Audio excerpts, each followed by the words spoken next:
You Good morning, everybody, and afternoon on the East Coast. Amanda Waters from Carlsbad High School. I'm here with my esteemed colleague, Ira. Ira Childress, Gulliver Prep, Miami, Florida. And welcome to our National Athletic Directors Call. As Amanda mentioned, she's in California. We have people on from California, Texas, Michigan, Colorado, East, West, everywhere, which is awesome. And that's what these calls are all about. When we started this 7 weeks ago, we had no idea that it would turn into what it is today. And, a lot of that is a tribute to you, you guys. And one of the things we want to do on this call, obviously, we've been heavy into the COVID stuff, and we'll talk a little bit more about that today. But we're also on this call going to be branching out and covering different topics that ADs want to know about and want to learn about. And that's, to me, that's what it's all about, And so today we have a special guest, someone that I met, it's hard to believe, almost 20 years ago now in Chicago. And she was holding a session on fundraising. And really over that, I don't know how long that session was. I think it was multiple days, but I just kept going back and being a part of this session.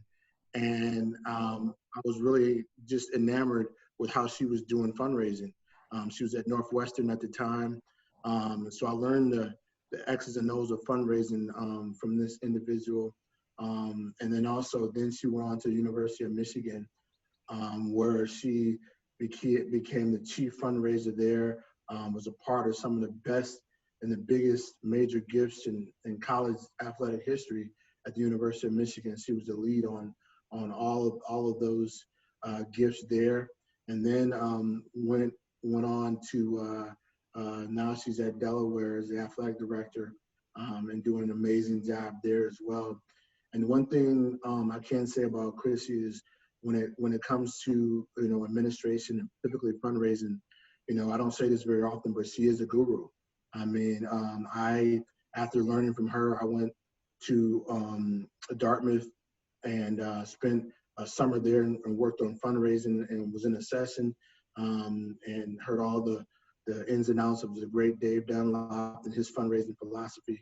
And I can tell you that even over Dartmouth and the Ivy League, I would take Chrissy's fundraising over anybody's. She is the absolute best. So, and it translates from high school to college to private sector. No matter where you are, the fundraising is fundraising. So, without any further ado, let me introduce one of the best young ADs in the country, and also the best fundraising person that I know, one of the best fundraisers out there, Miss Chrissy Raywalk, the athletic director at Delaware. Welcome, Chrissy. Thanks, Ira. Wow, I paid him a lot of money to say those really nice things about me, just so y'all know. Come on. It is quite remarkable, though. I remember, Ira, and it's probably been 20 years when you walked into that session, and you did keep coming back, and I just loved your curiosity and your commitment to just trying to learn and be the best you can be. So, I think that's honestly just a big part of being successful is finding people that you resonate with and, continuing to stay connected and ask questions and dig deeper and try, right? I think that was one of the conversations you and I had is part of this is sometimes you just got to try it and see what works for you. Because, while there is clearly an art and a science to this work of fundraising, you also have to make sure it's yours. Because I think one of the things that many people obviously can sense is genuineness and a sense of authenticity. And so when you're doing this work, if you don't have that as a component of your conversations and your approach, it's pretty tough. Not impossible, but it's pretty tough. But anyway, pleased to be here. This is so incredibly cool. I'm sitting in Wilmington, Delaware, Newark, Delaware. I actually grew up in Newtown, Pennsylvania. I went to Council Rock High School for 1 year, and then I went to Germantown Academy for 3 years in Fort Washington, Pennsylvania, and was fortunate enough to be recruited to swim at the University of Michigan, where I spent 4 years as a student athlete, and then I coached actually graduated, and 3 months later I was the assistant women's swimming coach at Michigan, which was crazy. Coaching my friends who I used to go to the bars with was really a bizarre experience, but nonetheless one that taught me a tremendous amount. Did that for 6 years, 5 longer than I thought I would, but I just loved it and really enjoyed it. And it was probably one of the greatest learning experiences of my career, and has set me up really well as I continued on my career path. And then that's when I transitioned out of athletics, stayed in higher education, worked at Northwestern and worked at Michigan on the fundraising administrative side, and then also transitioned into the actual fundraising side. So I know, Ira, I'm happy to answer any questions folks have. I know you wanted me to talk, I believe, a little bit about just kind of fundraising structures and what I believe is important. How do you want me to do this? Yeah, I want you to get into that, but the first thing I want you to talk about is if you can talk about how you're managing your staff through the whole COVID thing.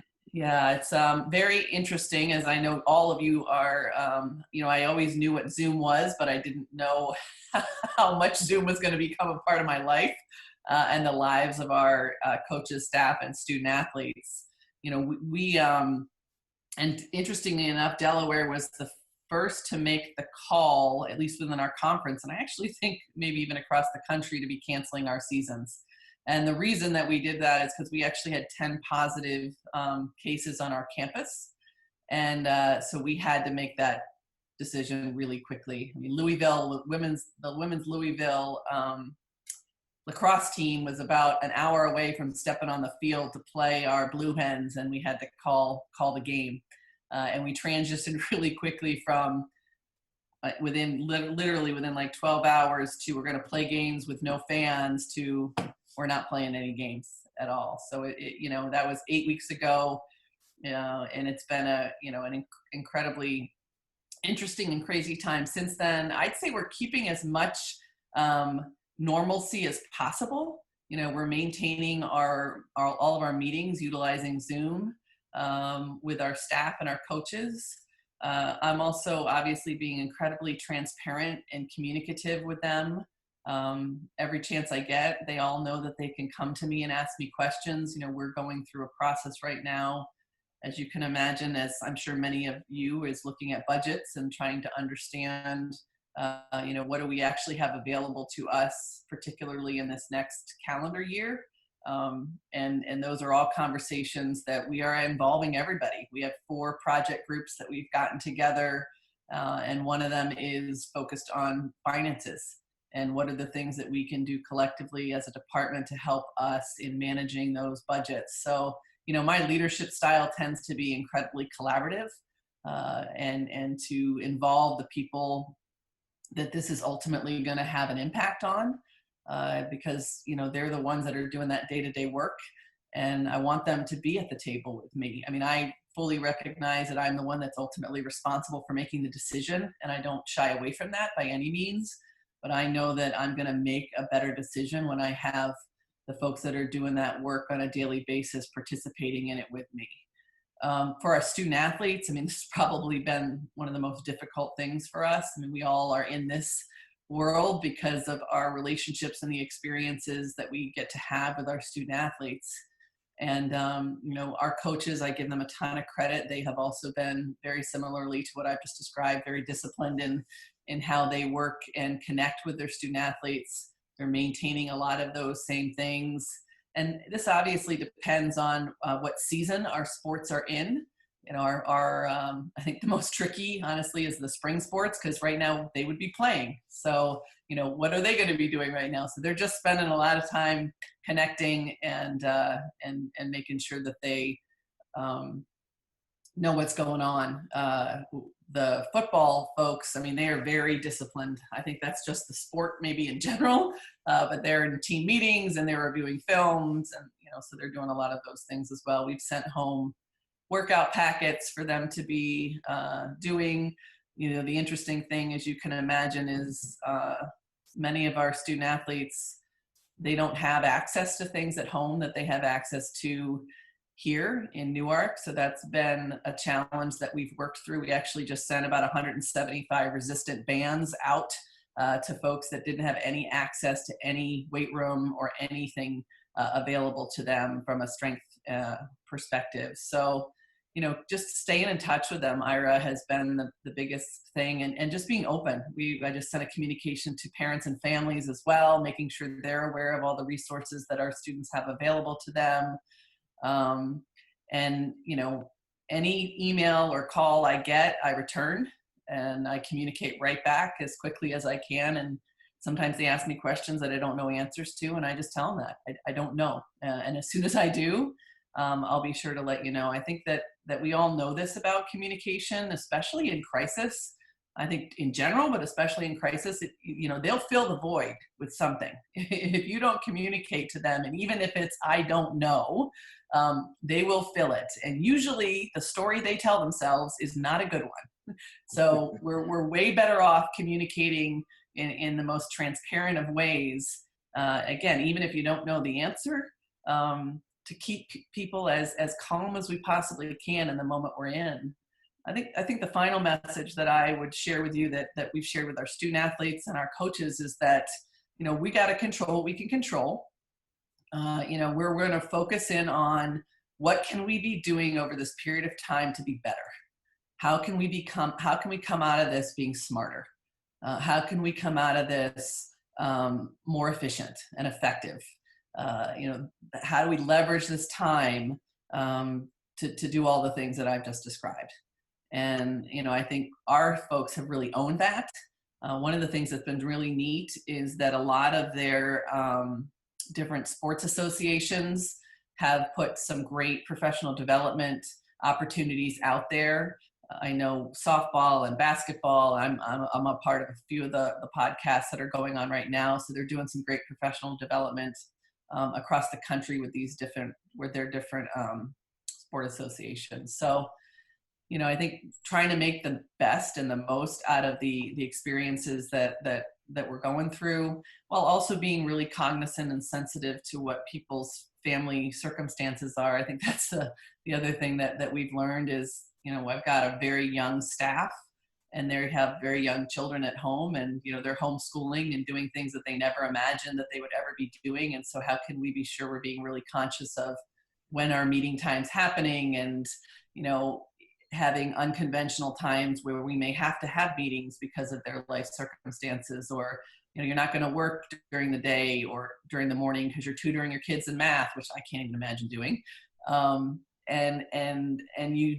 they're sending emails at night, and it's definitely not ideal, but again, the flexibility is I think important in the moment we're in as well.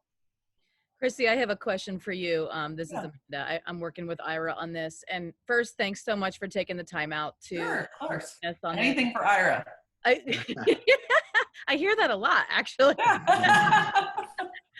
So here's my question to you, and we have a lot of people in here today. I think one of the biggest questions across the board is fundraising and finances. Mm-hmm. I think every school here is worried if we don't have football, we have no money. Mm-hmm. And except private schools, maybe, Ira, but. But I know for public schools, we don't have football, we're trying to move any type of district money we get around in order to pay officials or do those things. What's your biggest advice with so many teams? And you don't want to overwhelm businesses in this, in this economy either with what's happening. So what's your advice with that?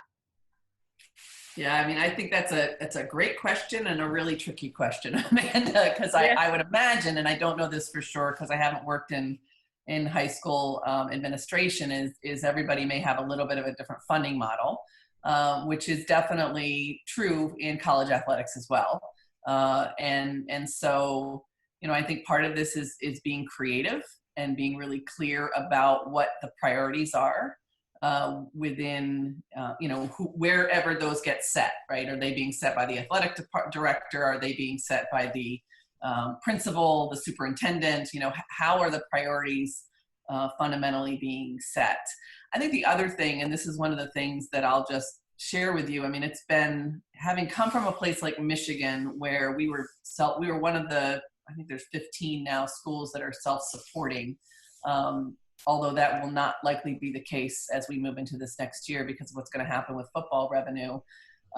So the majority of colleges out there are not, can't self-support. So, we rely on the university to fund what we're doing from an athletics perspective. And I think one of the interesting moments we're in right now is to get folks to understand and value what athletics brings to the overall academic enterprise. Right? And so it's not seen as, this is a revenue source. You guys got to raise the money you need to raise in order to be able to be successful, and you sit on your own bottom. It's, what are all of the ways in which athletics can contribute to the overall academic mission of, again, an academy?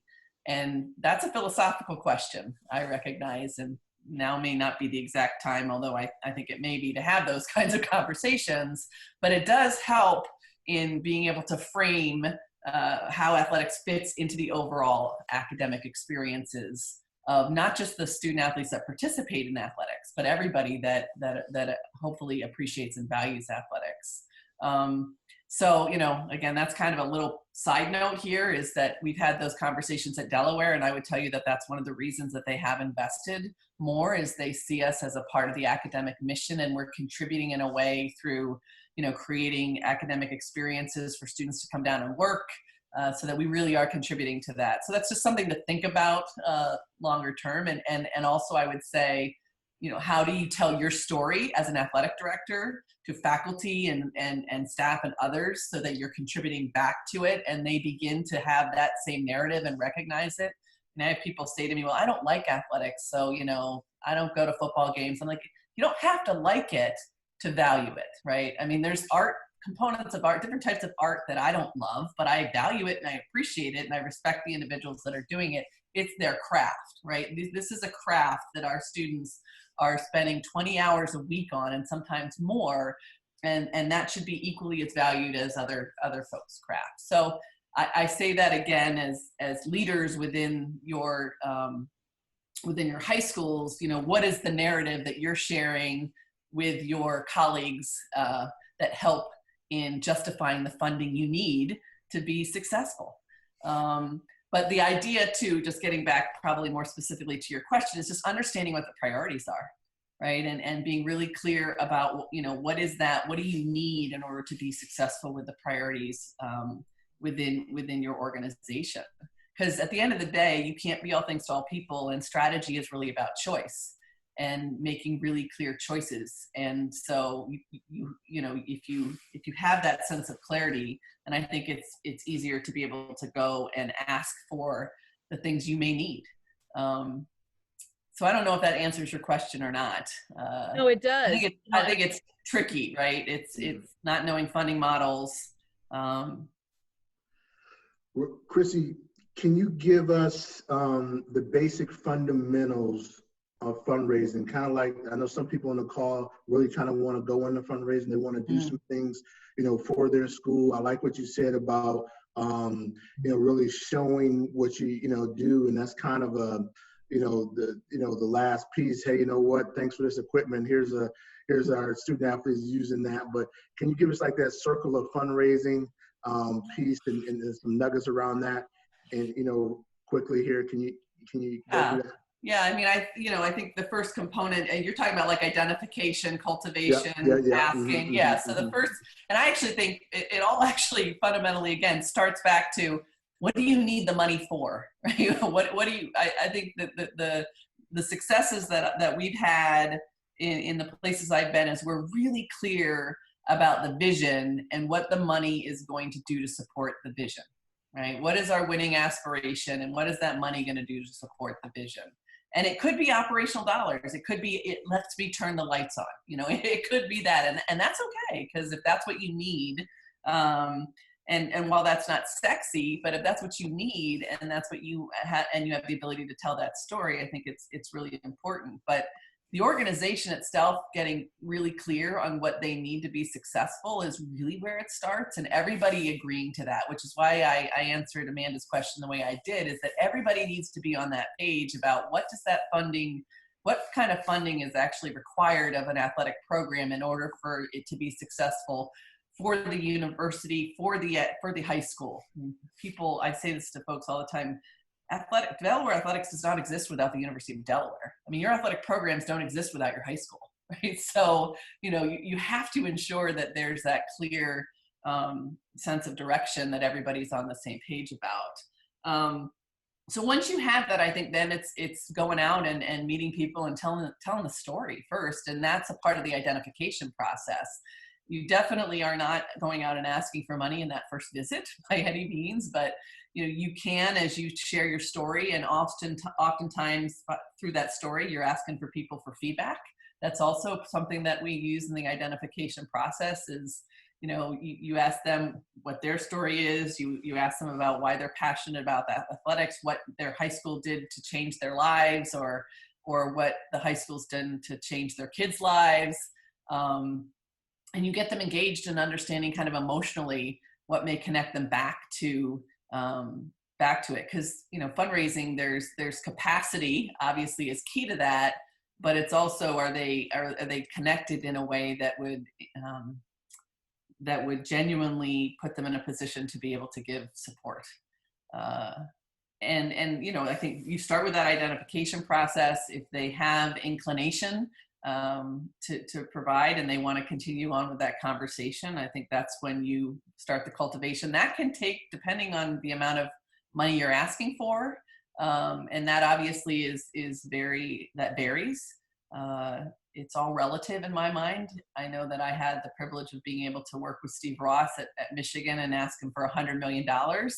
But to be very honest, I've also asked people for $10,000, and it's the same kind of conversation. I know that sounds really weird, but it's the same process and it's the same kind of conversation. I still had to create a vision. I had to cultivate them. I had to develop that relationship. And I had to make them really feel like, they were connected back, and we needed their support in order for us to be successful.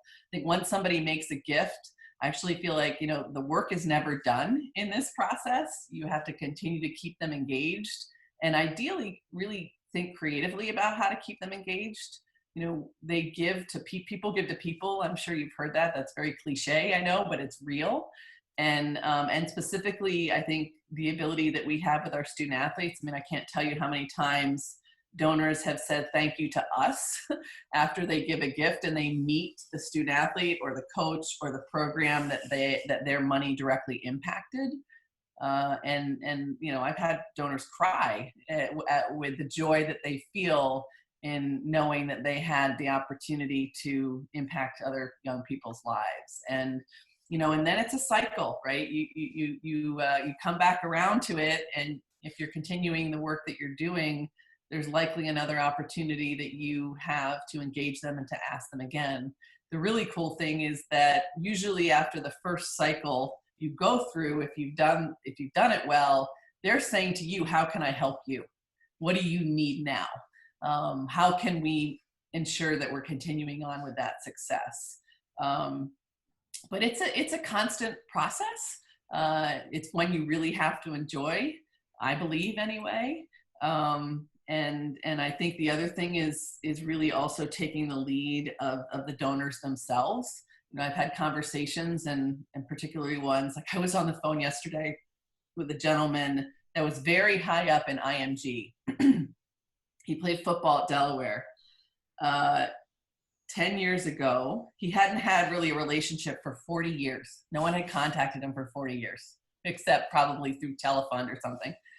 The president of the university 10 years ago, I was not here and our current president wasn't here, knew he was high up at IMG. He had a lot of capacity and went and hadn't met him ever before really, and went and asked him for $1 million gift.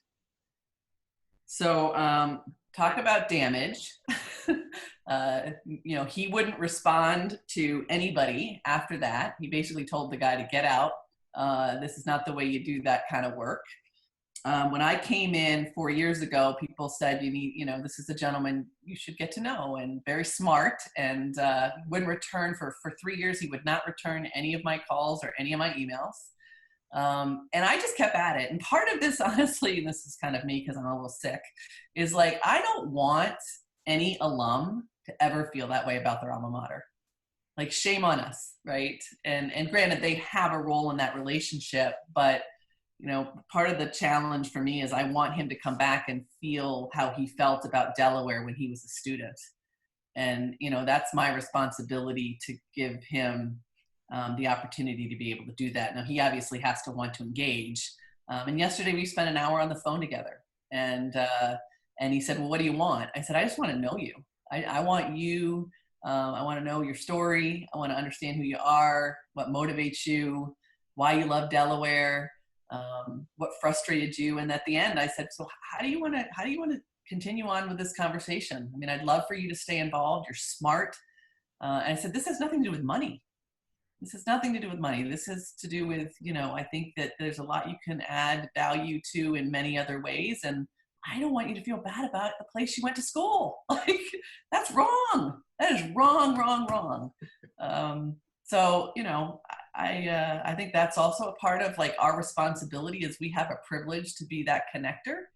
And I think it's a privilege that we have the ability to be that connector. And, you know, not all alums and donors are easy. I know it. I get it. I've had my fair share. And sometimes you have to let them go. I mean, I'm a believer of no means maybe, maybe means yes. And I haven't gotten creative enough to figure out how to get them to yes. That I haven't asked the right questions. I haven't done enough listening. But sometimes, you know, you got to let some of that go. And I understand that. But so, Chrissy, I have a few questions for you from the chat here. Okay. So Roni has a question.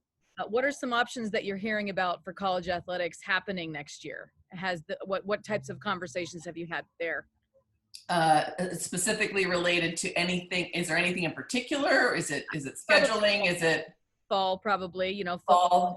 Yeah, I mean, there's lots going on out there. The task force that the NCAA created now, I guess it's been about 2 weeks, I know is still working, and they just put out, here's the way in which we will acclimatize, I think that's the right word, the process we'll go through to bring back. And these are the things that we'll need to have happen in order for that to take place.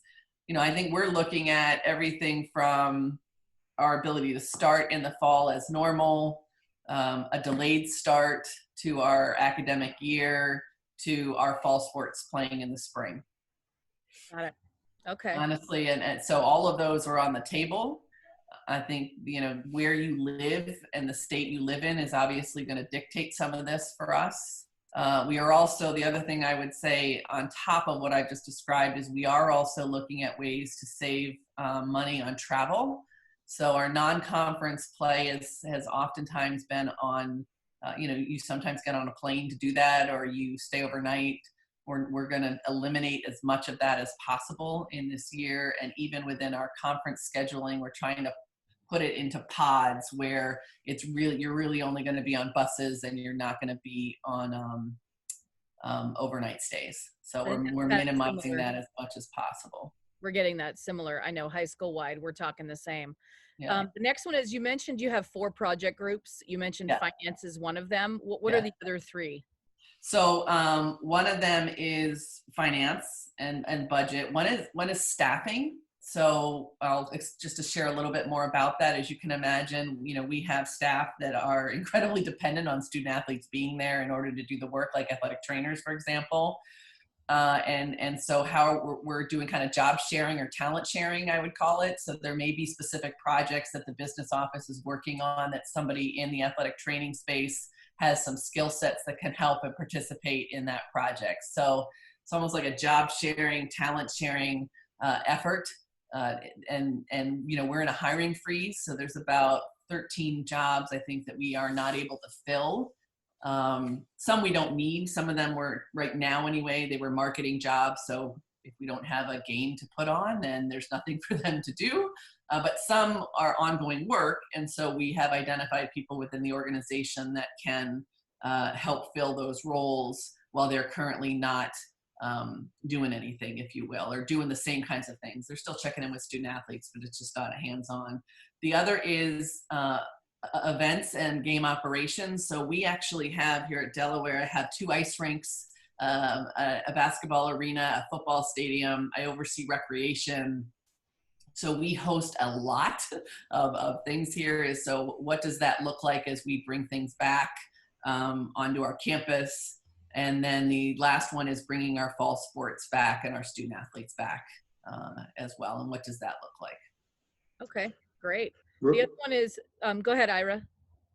No, go ahead. Go ahead. Last question that I have here. So obviously most of us had sponsors for the spring season.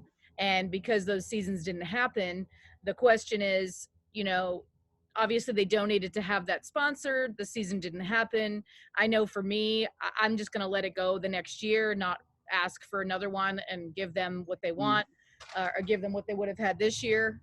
What's your thought on that as far as spring donations and going into next spring? Yeah, so that's a great question, and we are not any different. But what we've done is we've actually leveraged social. So I don't, again, not knowing what you all have available to you, but we've talked with those sponsors and we've said what are some things that you would appreciate. So maybe we have a story written about a baseball player, but it's presented by Dick's Sporting Goods, right? Or we've done some podcast or videos with our live coaches corner. So our basketball coach was interviewed by our SID, and it was presented by so-and-so. I've been on a video, it's presented by so we're trying to fulfill. It may not be with exactly what they had originally signed up for, and what's really interesting, I actually think they're probably getting more than what they signed up for, because people are dying for this content, so they're getting a lot more eyeballs on what they would have otherwise. So I would say get creative with that. Don't assume that you don't have content that they can't take advantage of. I mean, granted, it takes a workforce, if you will, but this is where if you don't have your coaches coaching, or you've got some folks that can do some other things, write an article, put it up, do a Facebook interview, do a Zoom interview. I mean, these are all things that are possible that could help fulfill that way, just thinking creatively with them. I wouldn't assume that you don't need to, that you have to wait, Amanda. I mean, it would be interesting. Again, I'm not exactly sure all the details, but we're trying to fulfill as much as we can so that we are not in that position.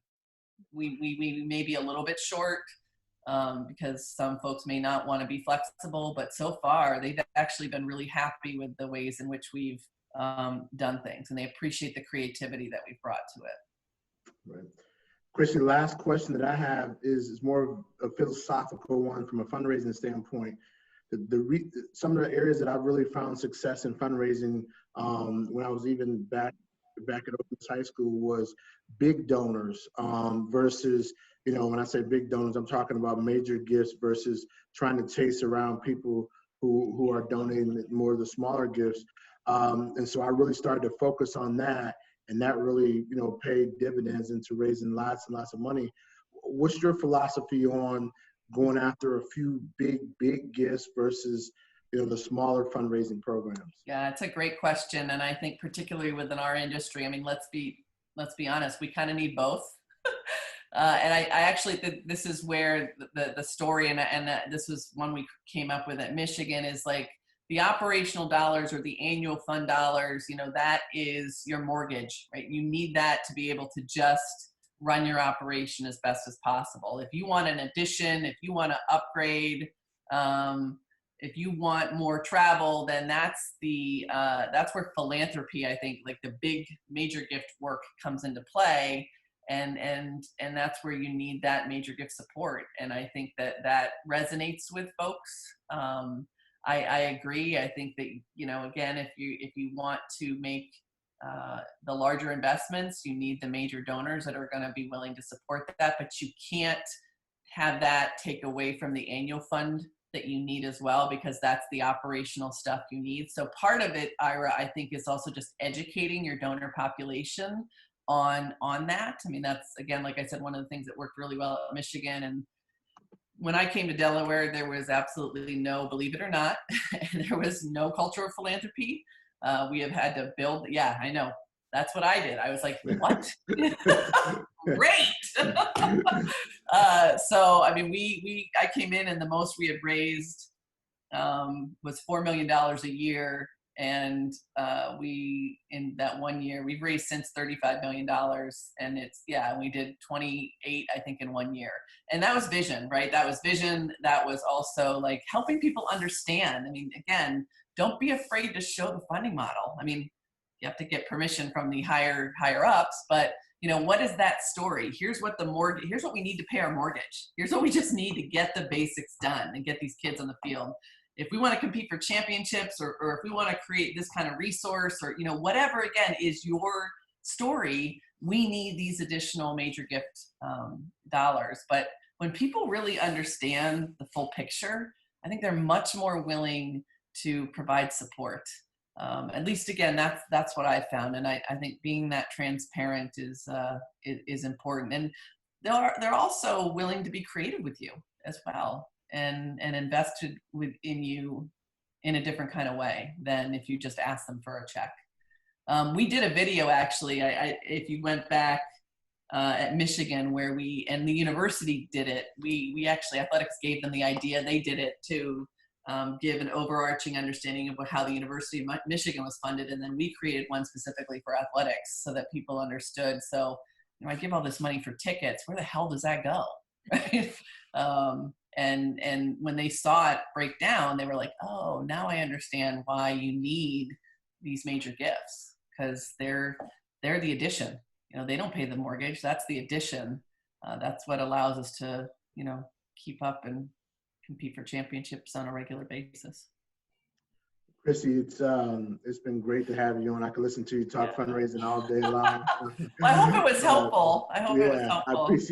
I appreciate you, my friend. Amanda, you have anything? I don't. I can't thank you enough for joining us. I know that you're busy and we're all just trying to figure out how to manage all of it. It's so new to everybody. So hearing from you is really refreshing. And I hopefully they got some great ideas and some definite things. So thank you so much for taking your time.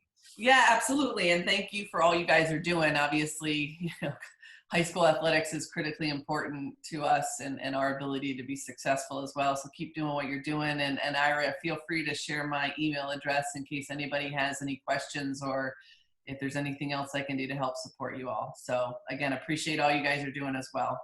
Take care. Thanks, Chrissy. All right, take care. Yep. Bye-bye. Great stuff. Yeah. Amanda, you want to go through the agenda and let's start rock and rolling through that? Yes. So I'm actually really excited about it because there's been a lot of work the last few weeks about all of these things and ideas for sport return by sport. So we will probably walk through each sport. If people have questions, they can kind of chime in.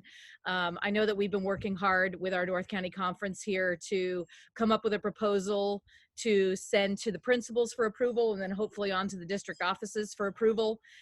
And so just giving some ideas by sport.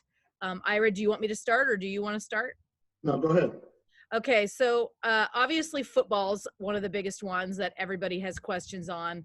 I can tell you what I did is made a Google form, a Google spreadsheet, and what I did is we went to the people that we trusted on each sport to ask questions to the coaches that they know in those sports. The 10 questions that I sent out to everybody last week, travel, how do practices look, how do games look, those types of things.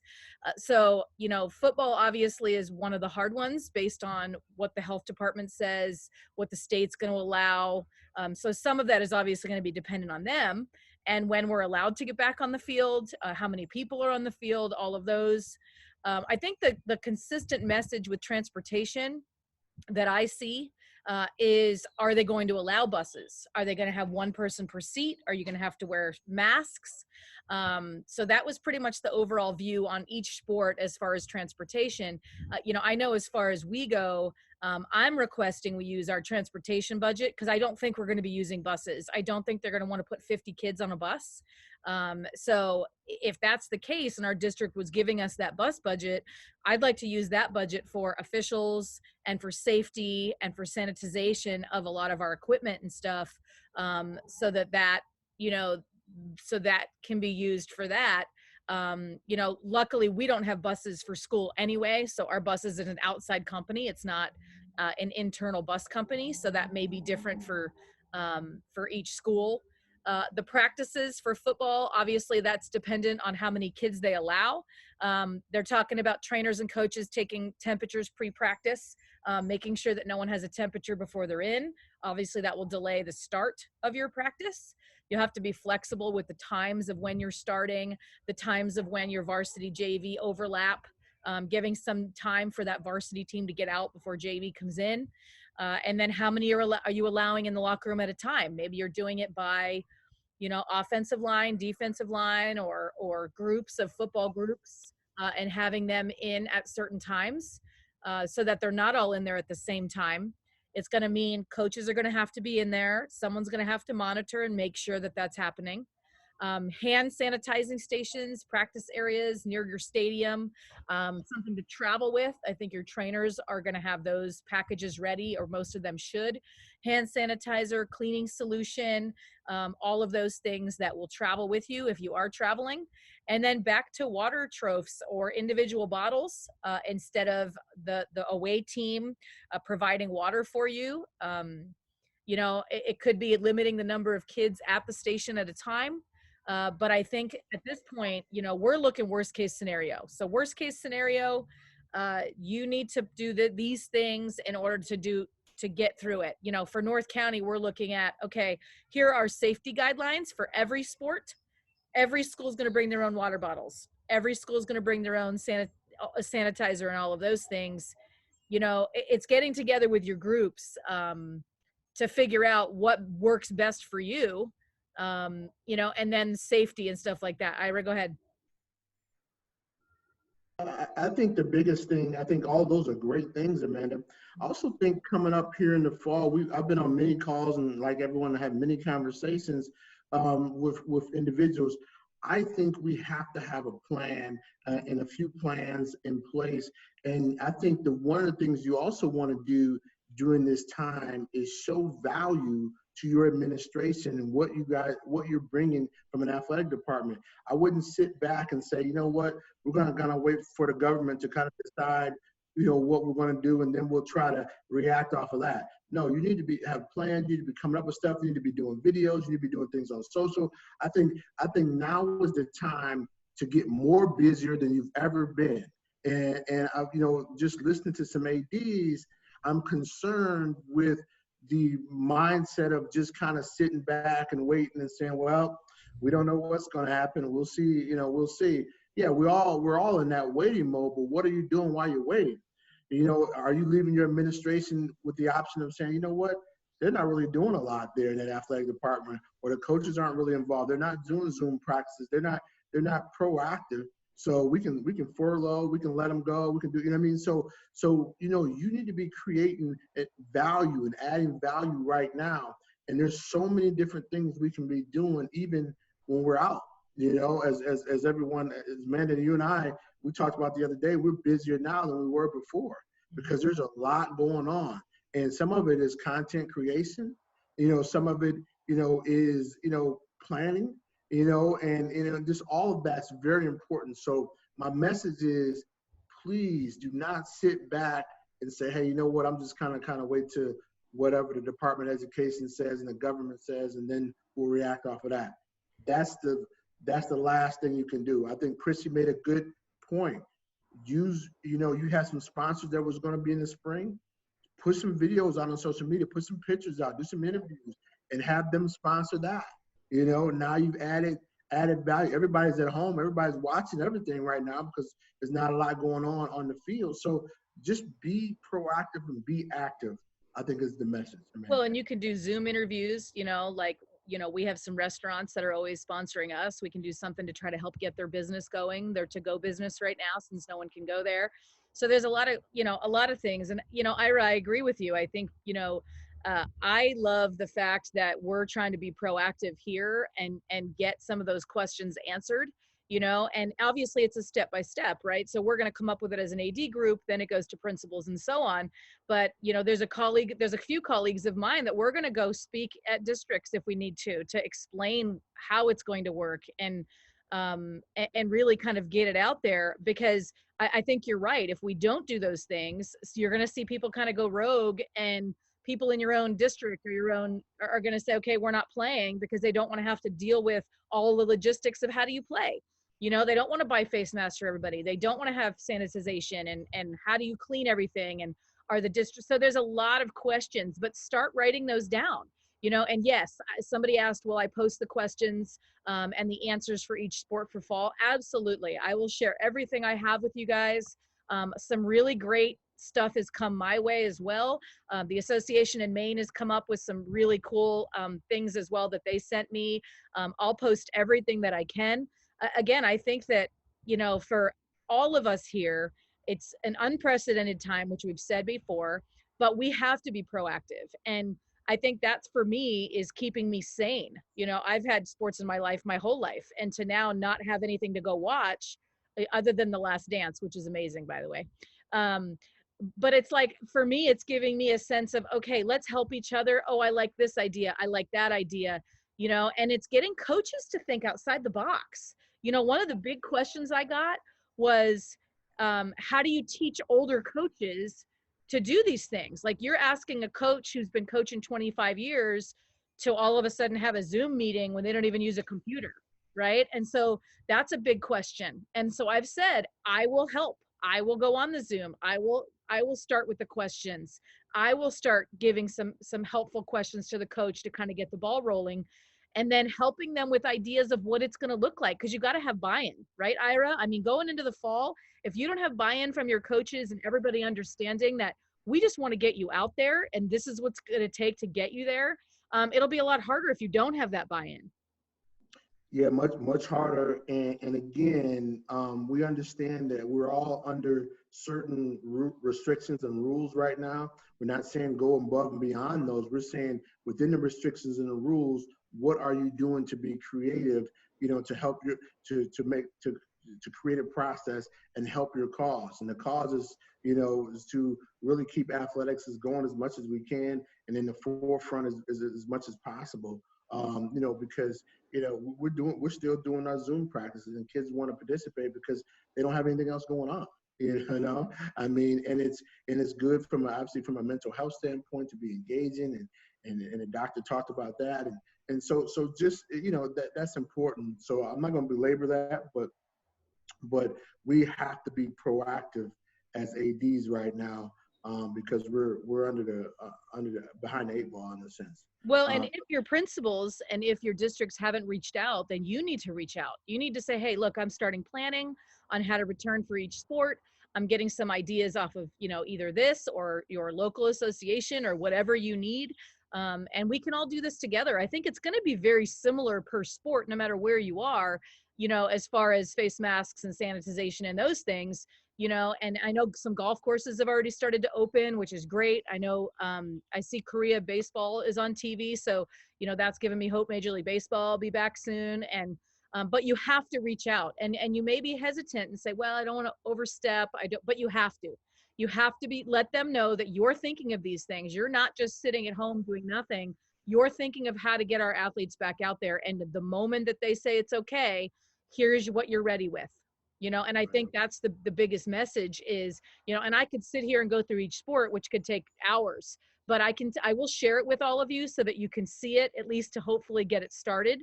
I also have some links to what our Athletic Trainers Association have come up with for questions and all of those things, which will help. Ira, anything else you want to touch on with that before we go on?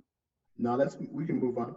Okay, so if any of you have questions on those things or specific sports, I'll have it up on the website anyway, and I'll shoot out an email with a link to kind of show all of you where those are. The last one is the hot topics. One person responded and wanted to know winter banquets. Has everybody had theirs already? Is anyone waiting for this to open up? before they have their winter banquets.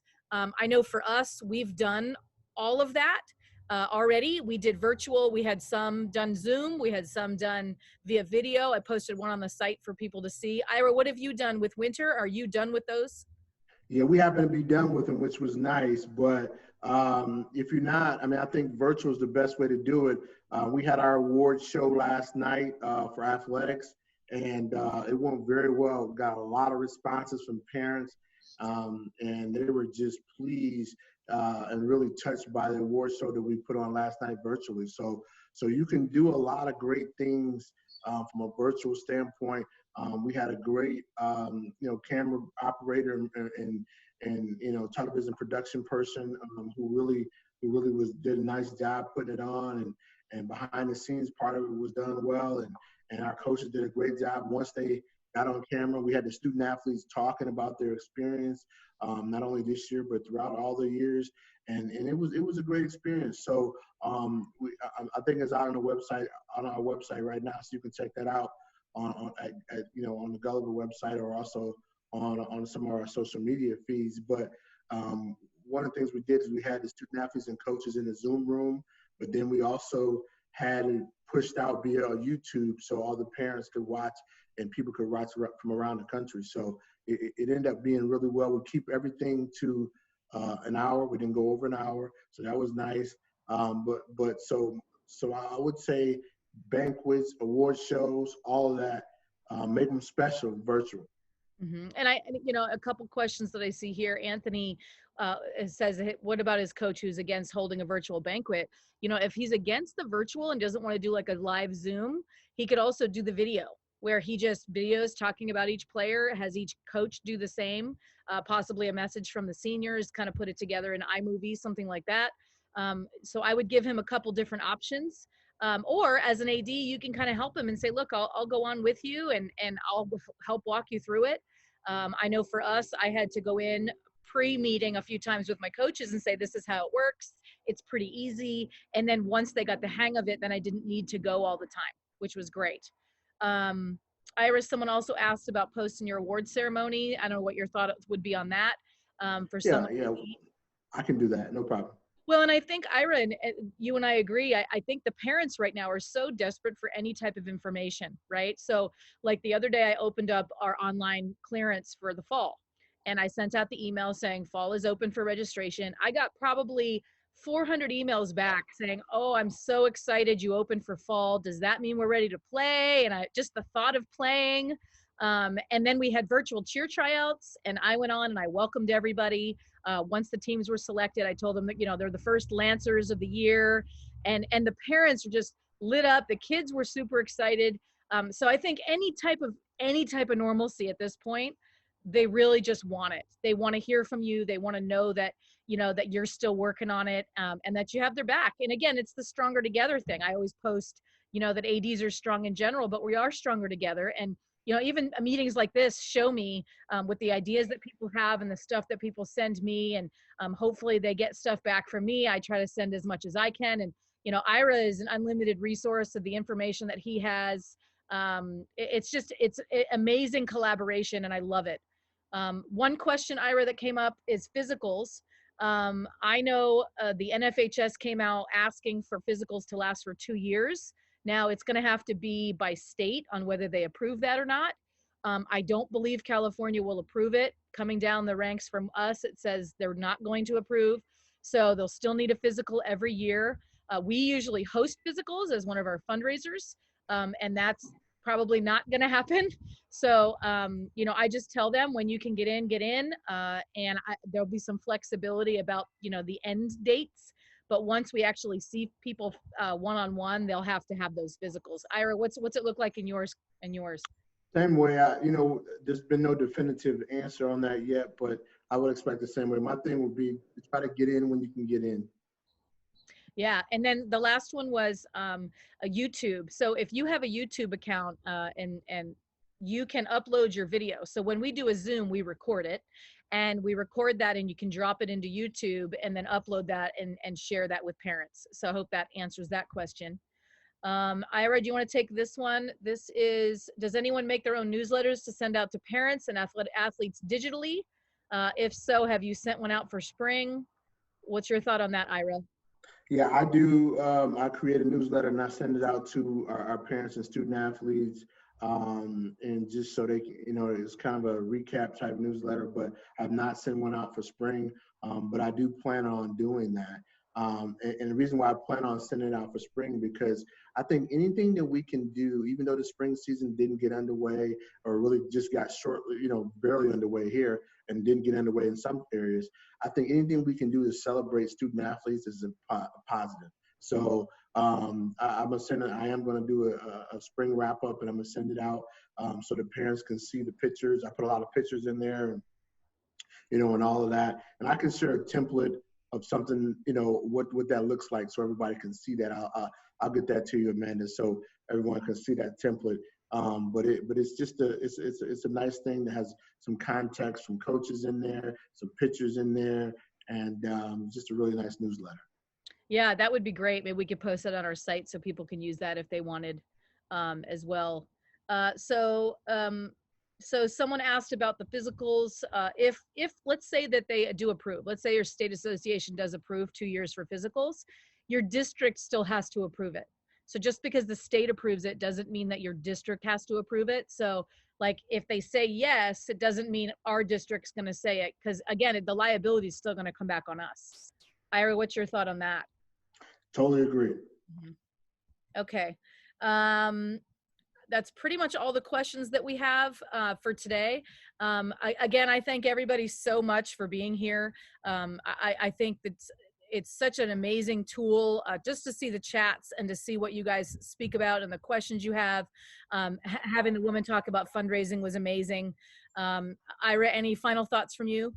Yeah, just let's keep coming back. Next week we'll have a great special guest, so you don't want to miss that.